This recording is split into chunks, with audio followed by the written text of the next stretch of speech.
Vamos começar com uma oração. Senhor Deus e Pai, nós te agradecemos pela oportunidade que o Senhor nos dá de mais uma vez estarmos na Tua presença para aprendermos mais a respeito do Teu Filho Jesus Cristo, Senhor. Ensina-nos a amar a Tua palavra, dai-nos iluminação para compreendê-la e capacita-nos, Senhor amado, para que possamos comunicar com coragem, com sabedoria, o Evangelho do Teu Filho Jesus Cristo, para a todos aqueles que o Senhor colocar no nosso caminho. Fica conosco, é o que te pedimos e agradecemos em nome de Cristo Jesus. Amém. Então, hoje nós finalizaremos, só ligar o cronômetro aqui, finalizaremos a nossa aula em Marcos. Então, na aula passada nós vimos as questões de autoria, passamos por Papias, a questão de datação, essa é a apresentação do panorama geral, né? Nós comentamos sobre as três principais divisões do ministério que se inicia na Galileia, o trânsito até Jerusalém, depois o período final em Jerusalém, que é onde nós veremos. Então, isso foi o que nós vimos na aula passada no início. Marcos tem o objetivo de nos apresentar Jesus Cristo como o Filho de Deus.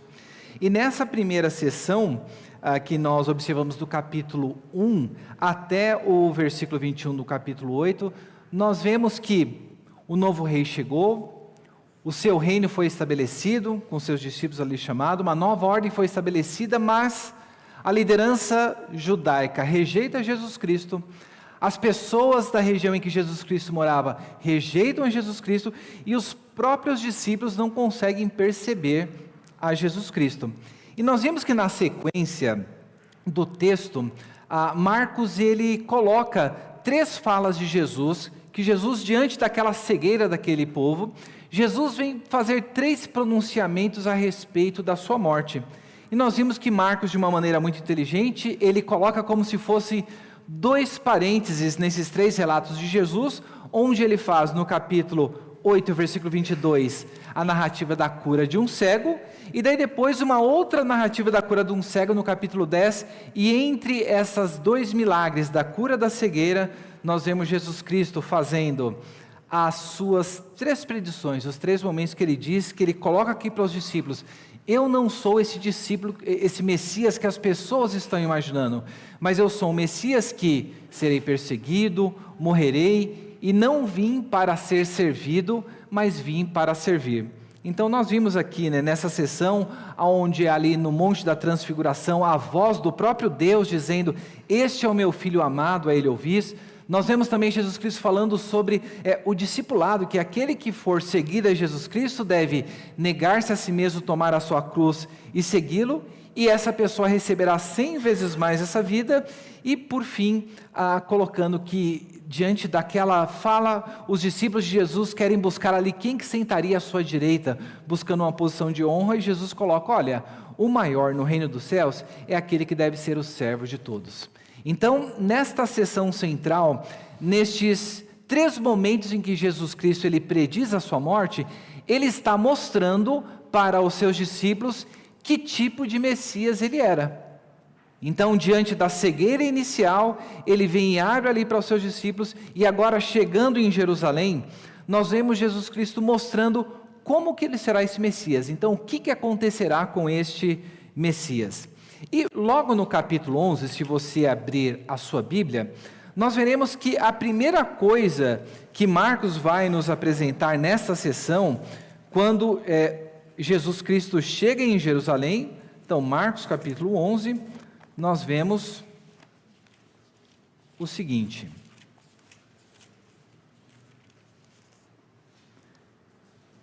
a entrada triunfal de Jesus em Jerusalém. Você está vendo o título em negrito, nós não leremos todo o texto, né?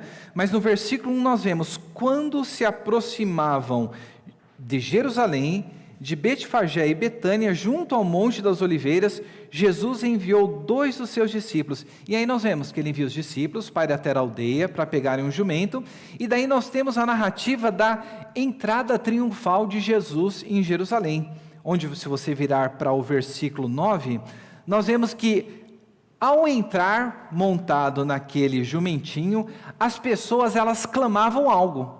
Elas estavam dizendo ali algo a respeito de Jesus, e as palavras delas, muito conhecidas por nós hoje: Hosana, bendito que vem o nome do Senhor, bendito o reino que vem, o reino de Davi, nosso pai, Hosana nas maiores alturas. E diz: Jesus entrou em Jerusalém no templo, e tendo observado tudo, como já era tarde, saiu para Betânia com os 11. Os irmãos sabem o que significa a palavra Hosana? Alguém tem um palpite? Oi? A irmã falou glória. Alguém mais? Louvado seja Deus, né? Não, a palavra aleluia, quando a gente encontra na Bíblia, a palavra é Halel Yah, então louvado seja Deus. Então é uma palavra hebraica que diz louvado seja o Deus. Agora a palavra Hosana, ela é um clamor por salvamento. Então aquelas pessoas estavam dizendo o seguinte quando Jesus estava entrando, né? Não estava dizendo louvado seja o nome de Deus, mas estava dizendo salva-nos. Então Hosana significa salva-nos. Salva-nos e bendito aquele que vem em nome do Senhor. E elas fazem a menção: bendito o reino que vem, o reino de Davi, o nosso pai. Então, o que aquelas pessoas estavam clamando diante da entrada de Jesus? Elas estavam ali reconhecendo e atribuindo a ele o papel de quem? O papel do Cristo, o papel do Messias, o papel daquele libertador político que viria trazer a libertação para aquelas pessoas. Então aquelas pessoas, elas não estão reconhecendo Jesus Cristo como o Messias que Marcos ele está nos apresentando, mas elas estão clamando por salvação. Então Marcos aqui em Jerusalém, ele começa mostrando Jesus Cristo como sendo este rei mesmo. E as pessoas clamando por salvação, mas a salvação que elas estavam clamando naquele momento, não era bem a salvação que o Messias veio para trazer. A salvação que ele veio para trazer foi a salvação dos pecados. Mas aqui nós vemos o servo sofredor sendo retratado. Então dos capítulos 11 até o 15, nós veremos Marcos mostrando para a gente quem que é esse Messias, quem que é este mestre sofredor. Então no capítulo 11, ele começa mostrando para a gente, ele é o rei que vem inaugurando o reino, é o rei que está sendo aclamado pela multidão. E como este rei, nós vemos que logo na sequência, se você olhar no texto em negrito da sua Bíblia, você vê lá a figueira sem fruto, Jesus ele vai para o templo. E daí nós vemos que Jesus fará a limpeza no templo, e do capítulo 11 até o 12, nós veremos que Jesus Cristo, Marcos vai nos mostrar ele justamente como aquele que dá a verdadeira interpretação da lei. Então aqui nós vemos, já no começo, Jesus Cristo trazendo repreensão contra todo aquele comércio que estava sendo realizado dentro do templo. As pessoas, os fariseus, eles vêm questionar a autoridade de Jesus, e Jesus Cristo diz, eu não vou mostrar nada aqui para vocês, conta a palavra lá dos maus lavadores, e daí ele vem dar a interpretação verdadeira da lei. E tem um episódio muito interessante aqui, no versículo 18 do capítulo 12, quando Jesus ali ele se depara com os saduceus. Então nós vemos que Marcos vem nos apresentar aqui este outro grupo, uma seita dentro do judaísmo, um grupo político que eram dos saduceus, e os saduceus, diferentemente dos fariseus, que eram pessoas que aceitavam todo o Antigo Testamento e que criam na ressurreição dos mortos, os saduceus eles eram peculiares porque eles só aceitavam o Pentateuco, e eles descriam não apenas na existência dos anjos, mas eles também não criam na realidade da ressurreição. E daí tem aquele episódio famoso, eles que colocam uma história da mulher que morreu, dos seus maridos. Então quando chegar no céu, ela vai ser esposa de quem? E Jesus Cristo traz ali a repreensão contra o entendimento completamente equivocado deles. Mas Marcos vem aqui no versículo 28, mostrar Jesus Cristo não apenas como o rei, mas como aquele que dá a verdadeira interpretação da lei. Quando nós olhamos para todos os evangelhos, e até mesmo o evangelho de Marcos, nós vemos que os fariseus, eles eram pessoas que eram conhecedoras da lei, mas eles negavam pela sua própria atitude de vida uma própria compreensão correta da lei. E aqui no trecho que eu vou ler com os irmãos, a partir do versículo 28, olha o que Jesus Cristo diz. Chegando um dos escribas que ouviu a discussão entre eles, a discussão lá com os saduceus, e viu que Jesus tinha dado uma boa resposta, perguntou-lhes: qual é o principal de todos os mandamentos? Jesus respondeu: o principal é: escute, ó Israel. Ele vem chamar aqui o Shema, que era pronunciado para o povo de Israel. Escute, ó Israel, o Senhor, nosso Deus, é o único Senhor. Ame o Senhor, seu Deus, de todo o seu coração, de toda a sua alma, de todo o seu entendimento e com toda a sua força. O segundo é: ame o seu próximo como você ama a si mesmo. Não há outro mandamento maior que estes. Então o escriba disse: muito bem, mestre. E com verdade, o Senhor disse que Ele é o único, e não há outro além dele, e que amar a Deus de todo o coração e de todo o entendimento e com todas as forças, e amar o próximo como a si mesmo, é mais do que todos os holocaustos e sacrifícios. Vendo Jesus que o escriba havia respondido sabiamente, declarou-lhe: você não está longe do reino de Deus. E ninguém mais ousava fazer perguntas a Jesus. Então, o que Jesus Cristo vem aqui, neste momento, depois de ter trazido aquela correção para os saduceus, ele vem dar a ênfase no que se resume toda a lei. Quando a gente olha para o Antigo Testamento, nós vemos o povo envolvido nos rituais religiosos, o povo oferecendo sacrifícios de holocaustos, mas nós vemos diversas vezes os profetas advertindo o povo contra o quê? O próprio Deus dizendo: olha, vocês estão me oferecendo isso, mas eu não pedi nada disso daí para vocês. Antes de vocês fazerem isso, vão cuidar do órfão, vão cuidar da viúva. E o que Jesus Cristo vem aqui a mostrar é justamente isso. O cumprimento da lei de Deus consiste em amar a Deus e amar ao próximo como a si mesmo. Isso tem relevância para nós hoje, né? Então veja, nós que somos cristãos, nós, quando lemos aqui o capítulo 11 de Marcos, nós reconhecemos Jesus Cristo como sendo o Rei, como sendo o Senhor sobre a nossa vida.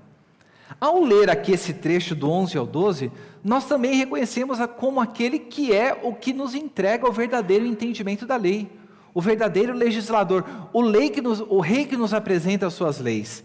Só que às vezes a gente confunde servir a Jesus Cristo com fazer coisas na igreja. Então, nós muitas vezes fazemos essas coisas e elas são coisas corretas, coisas lícitas, mas nós nos esquecemos às vezes daquilo que é o fundamental, que o nosso amor a Deus, ele é expresso por meio do quê? Pelo nosso amor ao nosso próximo. E o que ele apresenta como resumo da lei é justamente isso: ame a Deus e ao teu próximo como a si mesmo. Um certo pensador cristão, ao falar sobre esse texto, ele nos coloca o seguinte: olha, às vezes a gente, o que é comum, as pessoas vêm conversar com alguma outra pessoa cristã, ou às vezes com um pastor, ou com algum outro líder religioso, e a pergunta que geralmente é: olha, tal coisa, pode ou não pode fazer? Então, chega jovem assim: pastor, eu posso beber cerveja? Pastor, eu posso fumar? Ou eu posso fazer tatuagem, eu posso isso, eu posso aquilo outro. Muitas vezes, quando a gente se aproxima da palavra de Deus, ou do que é viver a vida cristã, a gente quer uma resposta que é o do pode ou não pode, né? Só que se a gente fica assim no pode ou não pode, eu pergunto, a gente tem de fazer avaliação baseado com o que está na Escritura, não é verdade? Você vai encontrar alguma passagem na Escritura falando sobre fumar? Não vai. Então, se o certo e o errado é baseado somente com aquilo que está escrito ali dentro, eu poderia dizer o seguinte: olha, a Bíblia não está dizendo nada contra isso. Se não está dizendo, então está liberado tudo. O ponto que eu estou querendo chamar aqui é que quando nós agimos e nos voltamos para a Escritura com esse olhar do pode ou não pode, a gente está olhando de uma maneira legalista. Porque a gente está querendo encontrar as coisas que eu devo fazer e o que Se eu encontrei o pode ou não pode, eu vou colocando meu tiquinho, e se eu cumpro todas as coisas, eu me considero como uma pessoa justa diante de Deus. Mas o que esse pensador cristão ele colocou, é que um bom critério para isso é, você está para fazer alguma coisa? Então faça o seguinte, olha, ame a Deus e faça qualquer coisa. Então, você quer medir? Então a primeira coisa que você deve colocar, ame a Deus e faça qualquer coisa. E quando olhamos para cá e vemos que toda a lei se resume a amar a Deus acima de todas as coisas, e aqui o Shema está uma repetição daquilo que foi dito lá em Deuteronômio 6, quando Moisés está fazendo a repetição da lei, o critério que nós temos é o nosso amor a Deus e o nosso amor ao próximo. Então vamos observar aqui uma coisa na prática. A pessoa chega e vem lá buscando uma questão do pode ou não pode, né? Então chega lá, olha, eu posso beber, né? Então a pergunta que os meus filhos sempre faziam, né? Falam, olha, a Escritura, quando a gente vai para a Bíblia, nós vimos aqui hoje, né? Os irmãos de Benjamim, eles viram ali a porção que era 5 vezes maior do que a dele, e o que eles fizeram junto com seus irmãos? Eles beberam e se alegraram, né? Então Jesus nas bodas de Caná, ele transformou água, não em suco de uva, ele transformou água em vinho. Então nós não encontramos nas Escrituras, assim, uma proibição para o consumo de uma bebida com teor alcoólico. Mas o que a gente encontra? A gente encontra uma proibição contra o se embriagar. Então você encontra a advertência colocando, olha, não vos embriagueis com vinho, né? Mas faça com que? Enchei-vos do Espírito. Isso é tão fato que em algumas igrejas presbiterianas, se os irmãos forem, não sei se vocês já visitaram algumas igrejas assim, que você vai encontrar que no momento de distribuição da ceia, você tem tanto o suco de uva, quanto você tem o cálice com vinho também. Mas o ponto que pega é como que nós observamos. No que se resume a lei? Amar a Deus sobre todas as coisas e ao teu próximo como a ti mesmo. Paulo, quando ele vem falar sobre comidas sacrificadas, lá na epístola que ele escreve para a igreja de Corinto, que era uma dificuldade que aquelas pessoas estavam tendo, um critério que ele utilizou ali, que foi o critério do amar a Deus sobre todas as coisas e ao seu próximo como a si mesmo, foi do seguinte, olha, não tem problema você comer essas coisas, mas se por conta de eu comer isso daqui, um irmão mais fraco, ele usa esses termos, me vir fazer isso daqui e vier a tropeçar, eu nunca mais comerei isso daí. Então observe só, que o certo e o errado, o buscar simplesmente pelo marcar ali pode ou não pode, não deve ser o nosso critério, é um critério legalista, mas antes o amor a Deus e ao próximo sobre todas as coisas, porque diante de uma coisa lícita, Paulo ele estava dizendo, olha, se isso for levar o meu irmão a tropeçar, eu jamais farei isso daí, nunca mais farei, né? Mas o que? Eu vou cercear a minha vida em favor do, isso daí mesmo, é o amar ao próximo. Então eu vejo, eu estou numa posição de liderança, dentro da igreja, transmitindo a palavra de Deus, eu não posso viver a minha vida da maneira como eu bem entendo e usando a justificativa da liberdade cristã. E o porquê disso? Por estar em uma posição de evidência, isso aqui se aplica a todos nós como cristãos, mas em especial àqueles que se encontram dentro da liderança. Eu posso vir a fazer alguma coisa que não é errado em si, mas uma pessoa pode me ver fazendo isso e ir a pecar.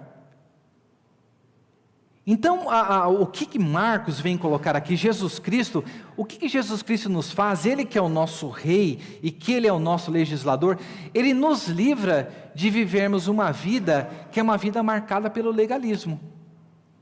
E a vida marcada pelo legalismo é aquela que busca justamente o pode ou não pode, quando na verdade o critério que é colocado diante de nós, então veja, quando alguém faz a pergunta para Jesus, qual é o principal de todos os mandamentos? A pessoa diz, qual que eu tenho que me preocupar mais? que Jesus coloca? Ame a Deus sobre todas as coisas e ao teu próximo como a ti mesmo. Se você observar, os 4 primeiros mandamentos diz respeito ao nosso relacionamento com quem? Com Deus. Não terás outros deuses, não farás imagem de escultura, não tome o nome de Deus em vão e guarde o dia do Senhor. Ame a Deus sobre todas as coisas.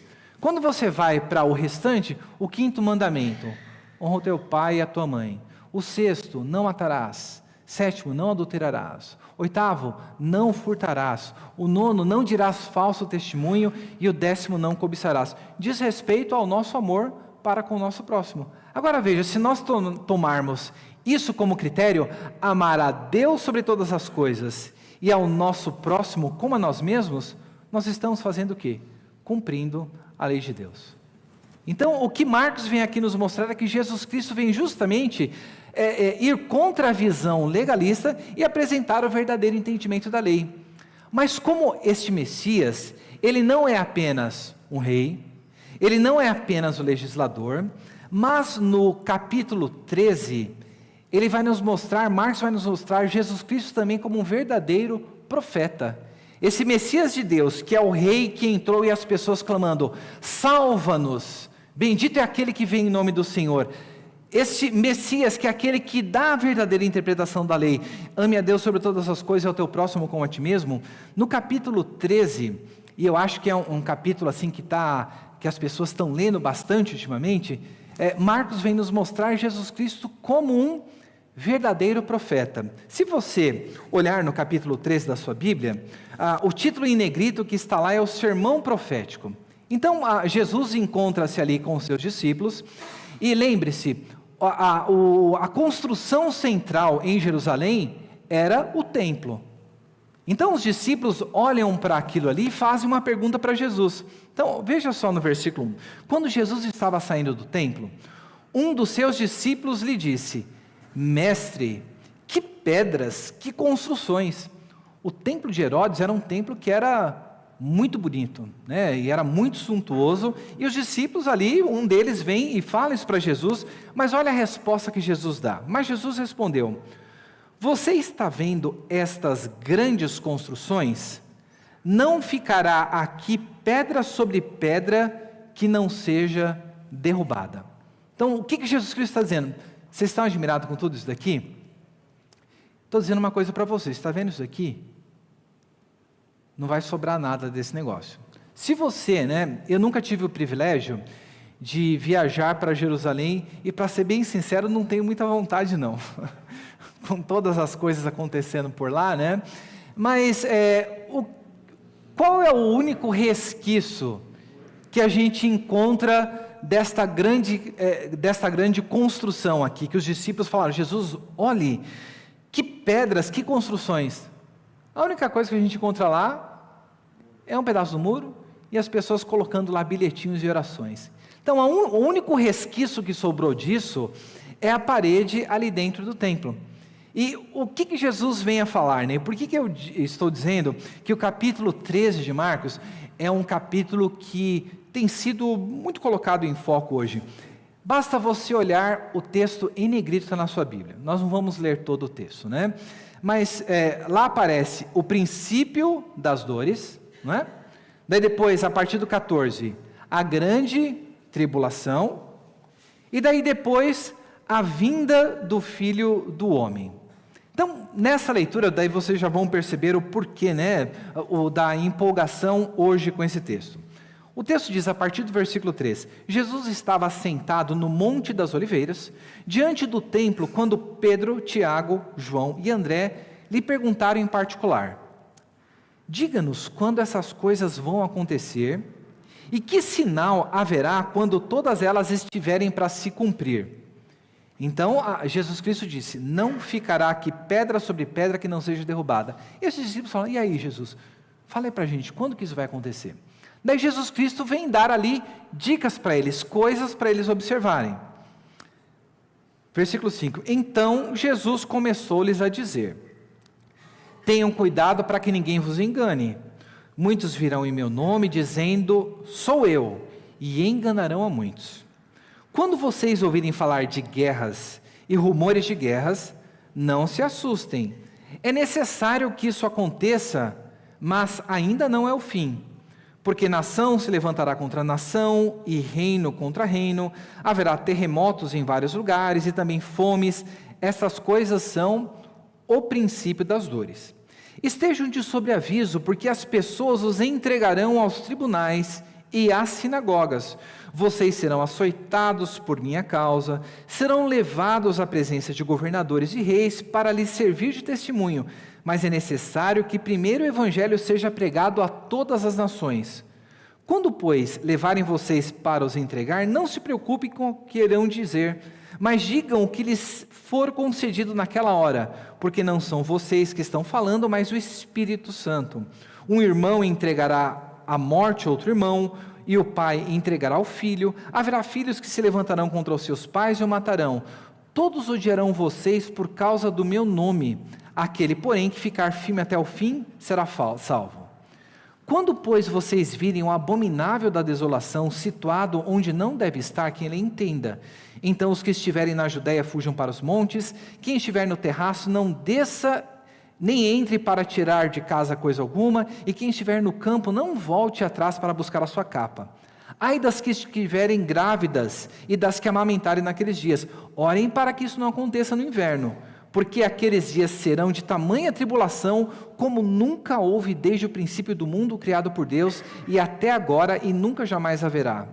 Se o Senhor não tivesse abreviado aqueles dias, ninguém seria salvo. Mas por causa dos eleitos, que ele escolheu, Deus abreviou tais dias. Então, se alguém disser a vocês, olhem, aqui está o Cristo, ou olhem, ali está ele, não acreditem, porque surgirão falsos cristos e falsos profetas, operando sinais e prodígios, para enganar, se possível, os próprios eleitos. Estejam de sobreaviso, tudo isso tenho predito a vocês. Mas naqueles dias, após uma referida tribulação, o sol escurecerá, a lua não dará sua claridade, as estrelas cairão do firmamento e os poderes do céu serão abalados. Então virão o Filho do Homem vindo nas nuvens com grande poder e glória. Então ele enviará os anjos e reunirá os seus escolhidos dos quatro ventos da extremidade da terra até a extremidade do céu. E daí Jesus vem, resume tudo aqui com uma parábola. Aprendam, pois, a parábola da figueira. Quando já os seus ramos se renovam e as folhas brotam, vocês sabem que o verão está próximo. Assim também vocês, quando virem acontecer essas coisas, saibam que está próximo às portas. Em verdade, lhes digo que não passará esta geração sem que tudo isso aconteça. Passará o céu e a terra, porém as minhas palavras não passarão. Olha só como que termina o versículo 30. Jesus dizendo, em verdade lhes digo que não passará esta geração sem que tudo isso aconteça. Capítulo 13 de Marcos, o que Jesus Cristo ele está fazendo? Nós não temos como fazer uma exposição de todos eles, mas olhando apenas de maneira panorâmica, Jesus Cristo, ele não está falando sobre as guerras que estão acontecendo hoje no mundo, e nem sobre os terremotos que estão acontecendo no mundo de hoje. Jesus Cristo ele está fazendo uma predição de algo que aconteceria em que período? Em muito tempo mais tarde? Nos dias de hoje ou daqui a 1000 anos? Não, ele fala para os discípulos, em verdade vos digo que não passará essa geração sem que tudo isso aconteça. E ele fala, ó, pode passar o céu e terra, mas as minhas palavras não passarão. O que Jesus Cristo está predizendo? Ele está dando para os seus discípulos diversos sinais que aconteceriam antes que o juízo de Deus viesse sobre as pessoas daquele tempo. E mais específico, sobre o juízo de Deus que viria sobre, mestre, que pedras, que construções. A profecia que está sendo feita aqui, Jesus Cristo está dizendo dos eventos que aconteceriam antes do ano 70 depois de Cristo, que é quando aconteceu o quê? A queda de Jerusalém. Jesus Cristo morreu com quantos anos? 33, vamos arredondar para 30 aqui, né? É uma geração no período considerado como 40 anos. 40 mais 30, 70. Então, em 70 depois de Cristo, aconteceu a destruição de Jerusalém. E quando a gente olha para as palavras que estão colocadas aqui, Jesus Cristo começa a falar sobre as perseguições que os seus discípulos sofreriam. Qual foi o único discípulo que morreu de boa? Foi João, não é? O discípulo amado. Todos os demais foram o quê? Foram martirizados. Então, nós vemos aqui que eles foram martirizados posteriormente, mas o que Jesus estava dizendo para os seus discípulos? Olha, é necessário que guerras aconteçam, mas quando vocês verem isso aqui acontecendo, não está próximo ainda o meu juízo sobre o templo, sobre a queda em Jerusalém. Ele vem chegar lá e ele fala, olha, é necessário que primeiro o evangelho seja pregado a todas as nações. Daí a gente pega esse texto aqui e acha, olha, isso daqui é necessário, todas as nações não foram alcançadas ainda.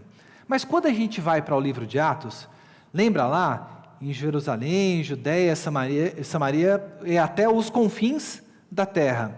O evangelho, quando a gente olha para o livro de Atos, ele chegou até os confins da terra? Chegou. O mundo conhecido daquela época, o evangelho, ele foi levado. Nós já vimos isso em exposições no livro de Atos. E quando nós começamos a olhar algumas coisas, nós olhamos aqui e vemos a grande tribulação. E ele fala das coisas, olha o que ele diz. Quando vocês virem o abominável da desolação, ele fala, os que estiverem na Judéia fujam para os montes. Ele está falando hoje, ele está falando que se hoje aparecer um anticristo em Jerusalém, então as pessoas que estiverem na Judéia fujam para os montes, ou quem estiver aqui em Jundiaí, fuja para a Serra do Japi, vá para algum lugar alto. Não está dizendo sobre isso. Ele fala também, olha, quem estiver no campo, não volte para trás para buscar a sua capa. Se você estiver no serviço, não volta para casa para pegar a sua roupa. Não está dizendo isso aí também. Ele fala também, olha, ai das grávidas, das que amamentarem daqueles dias, e orem para que isso não aconteça no inverno. Quando a gente pensa, né, por que será que Jesus está falando ai das grávidas? A gente olha para as grávidas aqui, né, e para as irmãs que já tiveram filho, e fala, olha, porque é difícil, né, você ter que fugir alguma coisa, estando com a barriga grande ali. Mas na verdade, irmãos, quando nós pegarmos, e nós podemos ter uma aula específica sobre, em um outro momento, né, sobre o sermão do monte, esse sermão profético, o discurso de Jesus, o que Jesus está dizendo, ele está dizendo das coisas terríveis que aconteceriam no ano 70, com a queda de Jerusalém. Bom, no ano 70, Roma cercou Jerusalém. E uma das coisas que aconteceram terríveis naquele local é que as mulheres que estavam grávidas e as mulheres que tinham seus filhos, você tem relatos, tipo Joséfo tem registrado isso daí, de que essas mães estavam fazendo o quê? Comendo os seus próprios filhos. Então a situação ficou tão terrível naqueles dias, quando o juízo de Deus veio sobre aquele povo, e nós vemos isso daí predito lá no livro do Deuteronômio, de que, olha, virá uma nação voando por sobre vocês, fará cerco sobre vocês, e a pessoa mais piedosa no meio de vocês, o homem mais piedoso e a mulher mais piedosa, vai negar um pedaço da carne do seu filho para você. Então, quando ele diz que, olha, nunca houve nem haverá, ele disse justamente sobre esse grande juízo de Deus que veio sobre aqueles dias. E se os irmãos se lembram bem, nós estávamos na aula passada, em determinado momento nós falamos sobre a datação do livro de Marcos. E nós falamos, por que é importante pensar a respeito disso? Porque Jesus Cristo, que nem quando nós datamos o livro de Marcos, num período entre 62 e 70, nós estamos reconhecendo que Jesus, como Messias, ele previu que isso iria acontecer no ano 70, como de fato aconteceu. E o único resquício que nós temos hoje do templo ali registrado é o Muro das Lamentações. Então, o que Marcos ele está nos mostrando, ele está nos mostrando, esses eventos ainda não haviam acontecido, mas ele está mostrando aquilo que estaria para acontecer. E esse juízo veio sobre aquele povo. E nós vemos, mas Marcos não fala nada sobre o final dos tempos, aquilo que nós estamos aguardando? Daí no versículo 32 ele vem, mas a respeito daquele dia ou da hora, ninguém sabe. Nem os anjos do céu, nem o Filho, nem o Pai, estejam de sobreaviso e vigiem, porque vocês não sabem quando será o tempo. E daí ele vem e fala, olha, se você soubesse que um ladrão viesse sobre a casa, você ficaria de sobreaviso. E aqui ele está falando justamente sobre a vinda final nos últimos dias.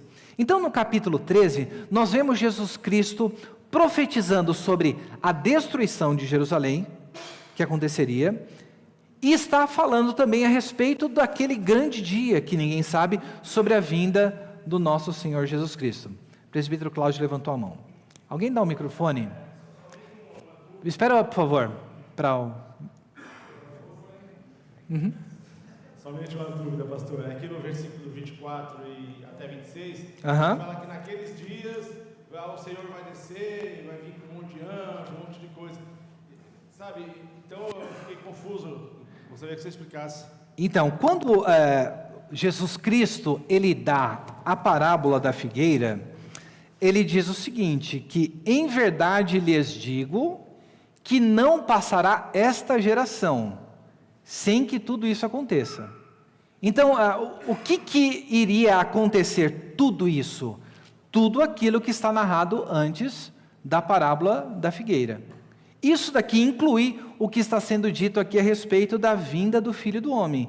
Daquilo que o Senhor colocou, olha, está falando aqui do sol escurecerá, a lua não dará sua claridade, as estrelas do firmamento cairão, os poderes do céu serão abalados, então verão o Filho do Homem vindo nas nuvens com grande poder e glória. A menção que está sendo feita aqui, em outras palavras, e daí eu digo, eu prometo e posso dar essa aula depois, né? Que é justamente o que está sendo colocado aqui, porque eu tenho que pegar de muitas passagens bíblicas, que não é o foco aqui hoje, mas é justamente uma referência à vinda de Jesus Cristo, à vinda do Filho do Homem, deste juízo sendo realizado sobre Jerusalém no ano 70. E para a gente compreender isso daqui em outro momento eu vou estar mostrando para os irmãos, nós temos de voltar para o Antigo Testamento e ver todas essas referências que é dito aqui sobre o Filho do Homem vindo nas nuvens. E quando a gente vai para o Antigo Testamento e observa as passagens onde nós vemos que Deus vindo nas nuvens sobre as nações, é uma menção de juízo da vinda, não é que Jesus Cristo estava vindo, aparecendo ali para aquelas pessoas, mas que o juízo de Deus estava vindo e sendo exercido sobre aqueles povos. Nós temos diversas passagens do Antigo Testamento, nos profetas que apontam para isso. Então, este trecho daqui, de duas uma, né? Ou, quando nós lemos, em verdade lhes digo, não passará essa geração sem que tudo isso aconteça, a gente tem que dizer o seguinte, olha, na verdade aqui geração, aqui não são esses 40 anos, é coisa que está mais para frente. Então a gente teria que dizer que tudo que está escrito aqui no capítulo 13, a gente teria de dizer assim, olha, isso daqui é coisas que vão acontecer lá na frente mesmo. Não, mas a maioria do que está presente aqui já aconteceu. Ou em segundo lugar, não, Jesus Cristo ele está dizendo que todas essas coisas, como ele disse, as minhas palavras não passarão, vão passar o céu e a terra, isso daqui vai acontecer. Então, se essa geração são 40 anos, então isso daqui tem de alguma forma estar relacionado com a vinda de Jesus do juízo. Então, respondendo à sua pergunta, embora nós não teremos tempo de desenvolver, o que está sendo colocado aqui é da vinda do Filho do Homem em juízo sobre aquela geração, e esse juízo foi marcado pela destruição do templo. Então, por que a grande tribulação, como está descrita aqui, ai das grávidas aquele dia, não aconteceu daquela maneira e nunca mais acontecerá?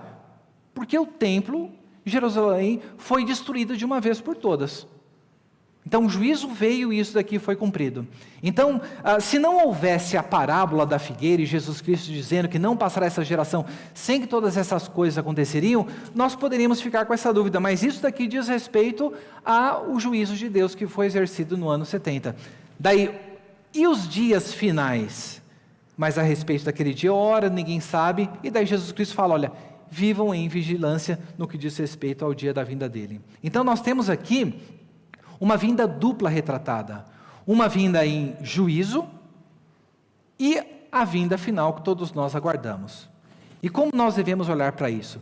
Depois que houve a destruição do templo em Jerusalém, não tinha mais sinagoga.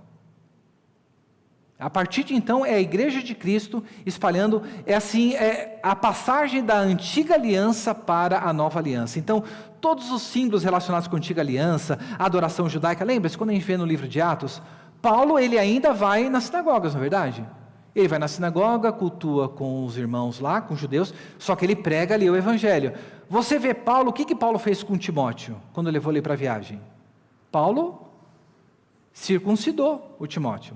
Quando Paulo foi para Jerusalém, lembra lá que tinham 4 homens que iam fazer voto, e eles falaram, olha, paga lá o sacrifício que eles, vai com eles lá, para que eles vejam que você não está pregando nada contra o judaísmo. Então o livro de Atos nos mostra esse período de transição, e a partir do ano 70, isso acaba de uma vez por todas, e nós temos a plenitude da nova aliança ali sendo apresentada. Então, Marcos 13 nos mostra Jesus Cristo como sendo este profeta, que profetizou e isso se cumpriu. E no capítulo 14, o servo sofredor ele é apresentado também, não apenas como rei, como legislador, como profeta, mas como o sacrifício. E no capítulo 14, o que nós vemos? Se você está com a Bíblia na edição comemorativa, na página do lado, você tem lá em negrito a ceia do Senhor. Estava para haver a comemoração da Páscoa, e nós vemos aqui que Jesus Cristo, ele estabelece o sacramento, a partir do versículo 22, dizendo, enquanto comiam, Jesus pegou um pão, e abençoando, partiu e lhe disse, dizendo, tomem, isto é o meu corpo.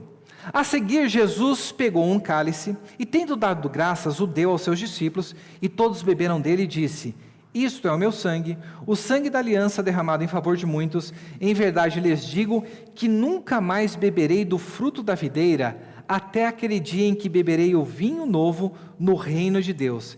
E tendo cantado o hino, saíram para o Monte das Oliveiras. Então aqui Jesus Cristo, ele pega elementos da Páscoa que era celebrada, e ele aplica justamente a si. E o que Jesus Cristo está mostrando a respeito disso? Está mostrando a respeito do seu sacrifício, da necessidade que havia dele morrer. Então nós vemos posteriormente o desenvolvimento dessa doutrina, do pão representando o corpo partido de Cristo, o seu sangue vertido, mas o cumprimento pleno dos símbolos que haviam na antiga aliança. Então aqui Jesus Cristo, Marcos está nos mostrando, Jesus é o rei que entra montado num jumento, e as pessoas clamam, salva-nos, bendito é aquele que vem no nome do Senhor.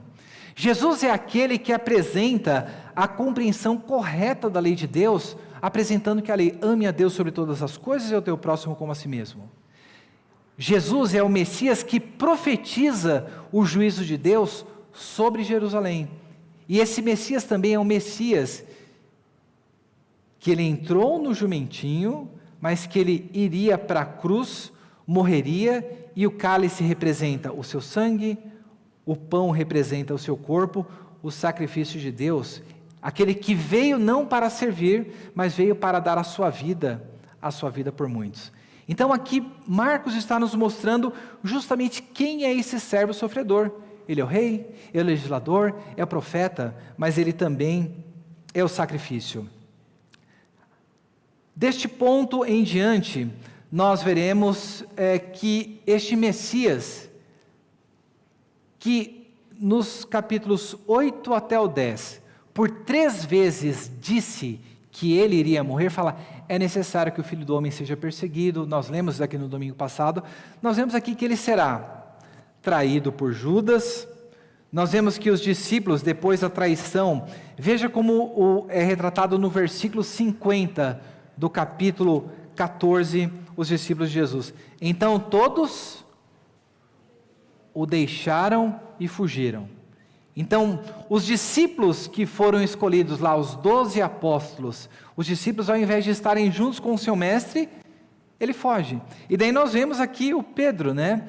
O Pedro ali, que disse que estaria junto com Jesus, da mesma maneira que Jesus Cristo prediz 3 vezes que ele teria de morrer, nós vemos que Pedro, por 3 vezes, nega a Jesus Cristo. Então o cenário é, um dos 12 traindo Jesus por dinheiro, Judas. Aquele discípulo ali, o mais empolgadão, Pedro, negando Jesus 3 vezes. Os demais discípulos, o deixam e fogem. O que acontece na sequência? Os judeus o acusam, Roma o executa, mas tem uma passagem que ela nos chama muita atenção. Vocês se lembram? Naquela sessão inicial, a liderança judaica reconheceu que Jesus era o Messias? Não. Eles se colocam para buscar, para matar Jesus. O pessoal da cidade de Jesus reconheceu que ele era o Messias? Também não. Os discípulos perceberam? Também não. Nós vemos Marcos apontando ali a cegueira daquelas pessoas. Mas olha só quem que vai pronunciar uma palavra reconhecendo aquilo que Marcos está buscando mostrar para a gente no Evangelho. Capítulo 15, depois de Jesus Cristo passar por Pilatos, ser condenado à morte, os soldados o zombarem, nós vemos lá, na morte de Jesus, no versículo 39, o seguinte. Então, vou ler a partir do 33, né? Chegando ao meio-dia, houve trevas, então capítulo 15, versículo 33. Chegando ao meio-dia, houve trevas sobre toda a terra, até 3 horas da tarde. E às 3 horas Jesus clamou em alta voz, Eloi, Eloi, lama sabachthani. Isso quer dizer, Deus meu, por que me desamparastes? Alguns dos que passavam por ali, ouvindo isso, diziam, vejam, ele chama por Elias. E um deles correu para embeber uma esponja em vinagre e, colocando na ponta de um caniço, deu-lhe de beber, dizendo, esperem, vejamos se Elias vem tirá-lo. Versículo 37, mas Jesus, dando um forte grito, expirou. E o véu do santuário se rasgou em 2 partes, de alto a baixo. Versículo 39, o centurião que estava em frente a Jesus, vendo que assim havia expirado, disse, verdadeiramente este homem era o Filho de Deus. Então veja, os discípulos não reconhecem quem é Jesus, no livro inteiro ninguém reconhece, e no momento da morte de Jesus, aquele centurião que está ali, é o único que pronuncia uma palavra dizendo, verdadeiramente este homem é o Filho de Deus. Isso aqui nos mostra o que Marcos está querendo mostrar para a gente. Marcos, ele começou lá no capítulo 1, no versículo 1, dizendo, princípio do Evangelho de Jesus Cristo, Cristo Messias, Jesus Cristo, Filho de Deus. O Evangelho passa todinho, as pessoas não reconhecendo isso, e aqui no momento da morte, um ímpio, um gentil, olha ali para Jesus, um dos seus executores, e diz verdadeiramente, este é o Filho de Deus. Este evangelho, ele serve para nos advertir, para também com a resposta que nós temos dado, para quem é a pessoa de Jesus Cristo. Nós vimos na aula passada, que para muitas pessoas, Jesus é uma espécie de um Messias, de um libertador dos seus relacionamentos, das suas finanças, da sua vida profissional, e nós vimos que há igrejas especializadas nisso, né? Eu até, esses dias estava vendo, apareceu lá no meu Instagram, é uma pessoa, é um falso profeta, né? Não vou falar o nome nem porque eu não sei o nome da pessoa, mas ele falando assim, olha, o meu ministério, ele fala assim, o seu pastor, a propaganda, o seu pastor tem uma McLaren, o seu pastor usa roupas de não sei o que, e daí ele entrando dentro da igreja, né? Todo diferentão, né? Ele fala, olha, porque Deus tem me dado um ministério que é um ministério pautado em resultados. Se você vir aqui, eu garanto o seu resultado. Olhando assim, chega a ser ridículo você observar, mas veja, está cheio a igreja, e ali há um falso profeta, apresentando uma visão de Jesus, que não é a visão que Marcos está passando aqui para a gente. Porque o que Marcos está mostrando para a gente, que o Jesus a quem nós servimos, é aquele que veio, não para ser servido, mas para servir. Qual que é a consequência disso para a nossa vida? Que se nós somos discípulos de Cristo, nós somos pessoas que constantemente estamos fazendo o quê? Tomando a nossa cruz, estamos nos negando, tomando a nossa cruz, para então seguir a Cristo Jesus. Um discípulo, ele segue o caminho do seu próprio mestre. E o caminho que Jesus Cristo seguiu aqui foi o caminho da cruz. E é o caminho que nós diariamente seguimos para a mortificação da nossa carne, da mortificação do pecado, a fim de que a gente viva para Cristo. Não para ser servido, mas para servir. Tem muita gente, né, que às vezes vem para a igreja e vai embora, porque fala assim, eu cheguei ali na igreja, sei lá, as pessoas não conversaram comigo. É importante conversar com as pessoas? É importante sim. A recepção de uma pessoa na igreja, ela, de certa forma, é um determinante para a permanência dela ou não, quando ela chega em algum lugar.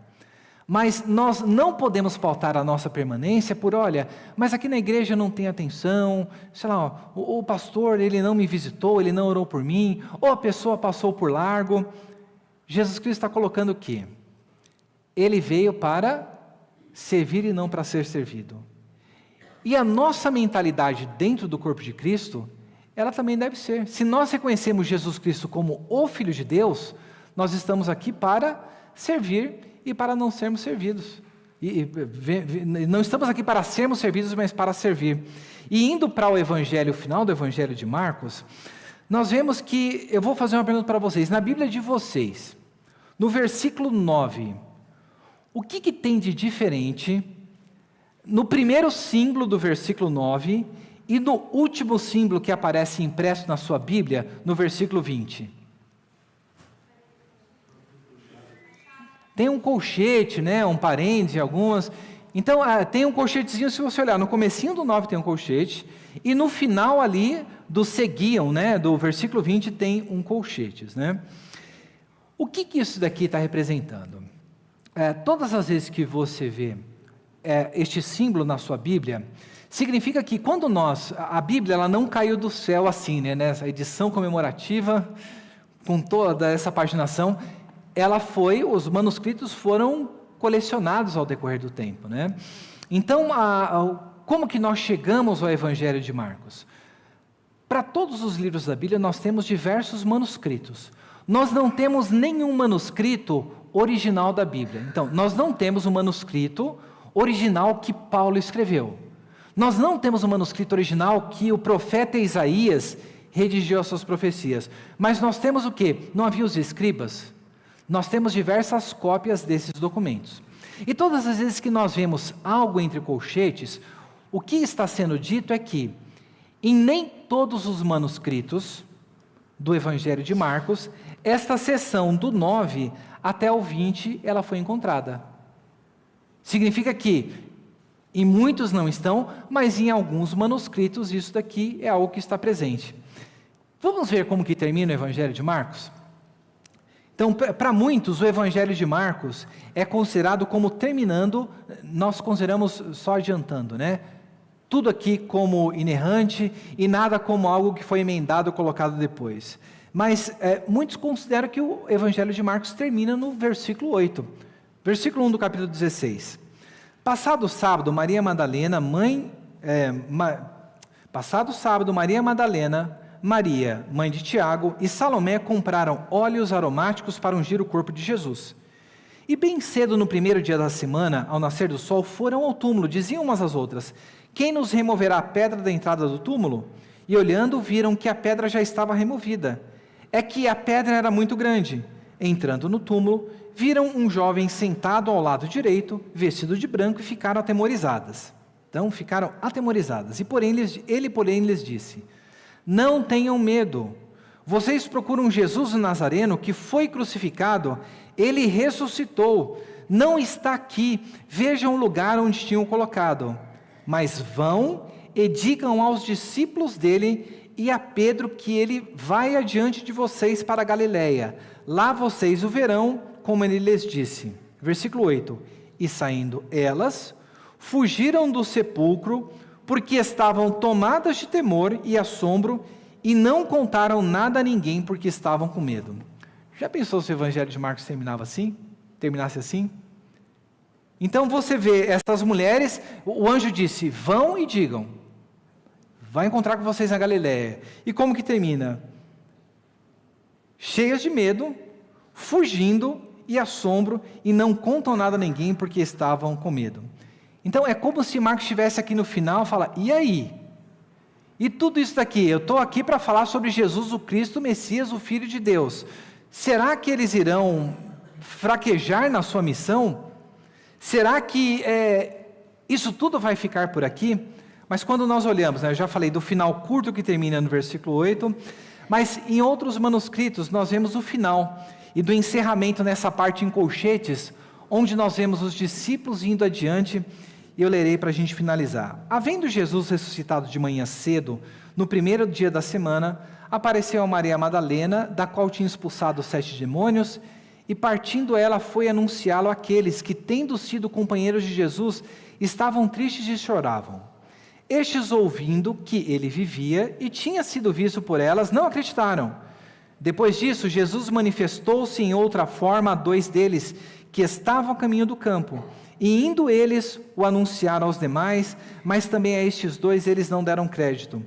Finalmente, Jesus apareceu aos 11, quando estavam à mesa, censurou-lhes a incredulidade e a dureza do coração, porque não deram crédito ao que tinham visto, já ressuscitado, e disse-lhes: vão por todo o mundo, e preguem o evangelho a toda criatura. Quem crer e for batizado será salvo, quem porém não crer será condenado. Estes sinais acompanharão aqueles que creem, em meu nome expulsarão demônios, falarão novas línguas, pegarão em serpentes, e se beberem alguma coisa mortífera não lhes fará mal, e se impuserem as mãos sobre os enfermos, eles ficarão curados. De fato, o Senhor Jesus, depois de lhes ter falado, foi recebido no céu e sentou-se à direita de Deus. E eles foram e pregaram por toda parte, cooperando com eles o Senhor, confirmando a palavra por meio dos sinais que o seguiam. Quando nós vamos para o livro de Atos, nós vemos todas essas coisas acontecendo.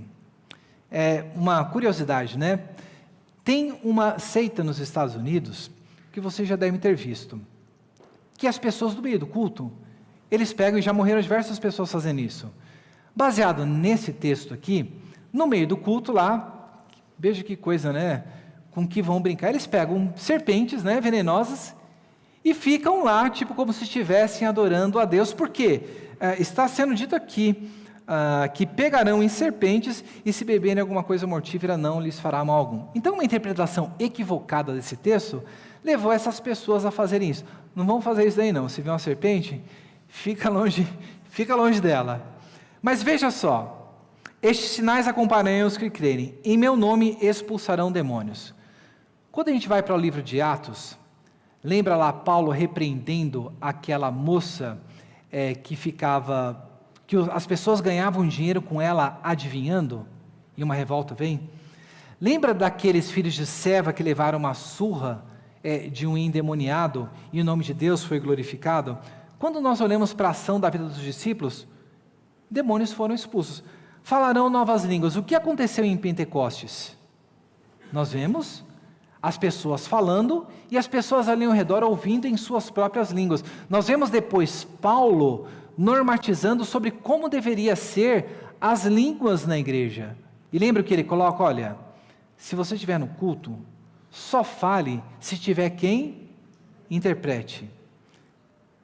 Falaram línguas. Pegarão em serpentes.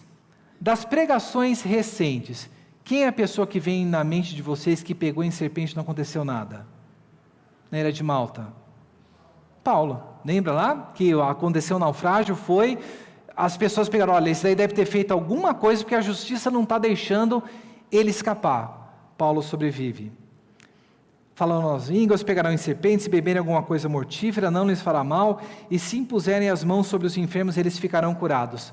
Paulo, nós vemos o relato que até mesmo as pessoas levavam parte das roupas dele, e é dito que demônios, espíritos malignos eram expulsos e pessoas eram curadas. Então nós vimos o cumprimento disso já nos anos posteriores, depois que os discípulos saíram para realizar a sua obra, e Marcos termina dizendo: de fato o Senhor, depois de lhes ter dado, foi recebido no céu, assentou-se à direita, e eles foram e pregaram por toda parte.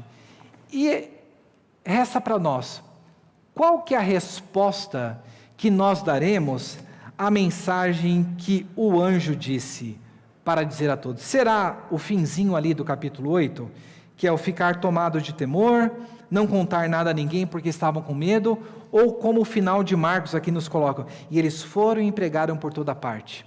Porque se nós compreendemos quem é o Messias, o Filho de Deus, que Marcos aqui ele nos apresenta, essa deve ser a nossa atitude. O Evangelho de Marcos é justamente trazer a nossa atenção para o fato de que o Jesus a que nós servimos é o Messias, o Filho de Deus.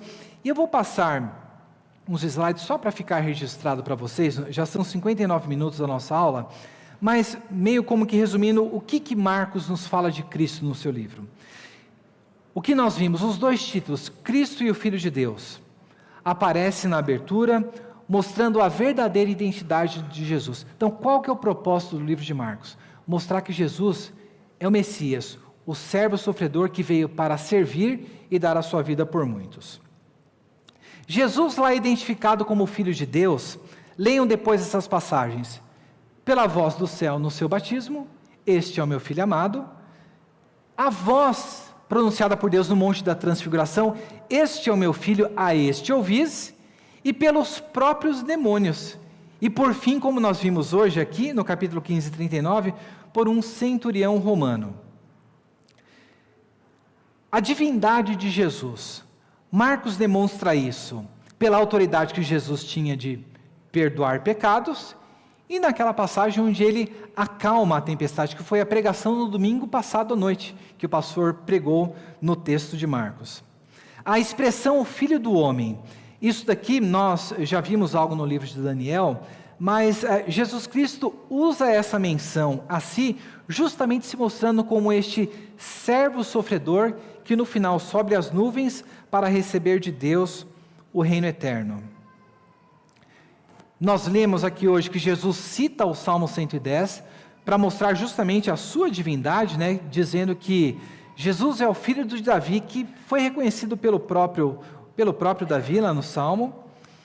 A humanidade de Jesus é demonstrada no fato de Jesus Cristo ter se cansado e dormindo no barco, vocês se lembram? Então, a humanidade de Jesus Cristo está ali sendo apresentado para nós, e Marcos enfatiza que o propósito do Filho do Homem ao entrar na nossa história é servir e sofrer, dando finalmente a sua vida por resgate por muitos. Aqui. Como santo de Deus, Jesus Cristo, na sua divindade, ele recusou a dar o reconhecimento que os espíritos imundos falavam sobre ele ser o Filho de Deus, né? E nós vimos já na aula passada sobre o segredo messiânico, de que diversas vezes Jesus Cristo proibiu as pessoas de dizer que ele era o Messias. E nós vimos que a razão disso foi porque a compreensão que as pessoas tinham de quem era o Messias era uma compreensão equivocada, porque eles tinham uma associação político-militar que não tinha nada a ver com aquilo que Jesus Cristo veio para fazer. Então, com isso, nós terminamos o panorama no livro de Marcos. Então, espero que você pelo menos tenha ficado com vontade de voltar agora para o Evangelho de Marcos, para observar justamente isso. Qual a resposta que as pessoas estavam dando para aquilo que Marcos inicia o seu Evangelho? Jesus Cristo, o Filho de Deus, o Cristo Filho de Deus. E quem é Jesus Cristo para você? Então, para olhar para essas passagens e ver, será que nós, muitas vezes, não andamos como que os discípulos e como aqueles dois cegos que foram curados por Jesus, deixando de ver quem é o verdadeiro Messias e aprender ali com as falas de Jesus nas suas 3 predições da sua morte e nas suas ações, na entrada triunfal, no templo, na predição da destruição de Jerusalém, ele estabelecendo a ceia do Senhor e finalmente com a sua morte e tendo ali a fala final do centurião, verdadeiramente este é o Filho de Deus. Que o Evangelho de Marcos então possa nos ajudar a desenvolver uma visão mais elevada de quem é este Cristo, o Messias, o Filho de Deus.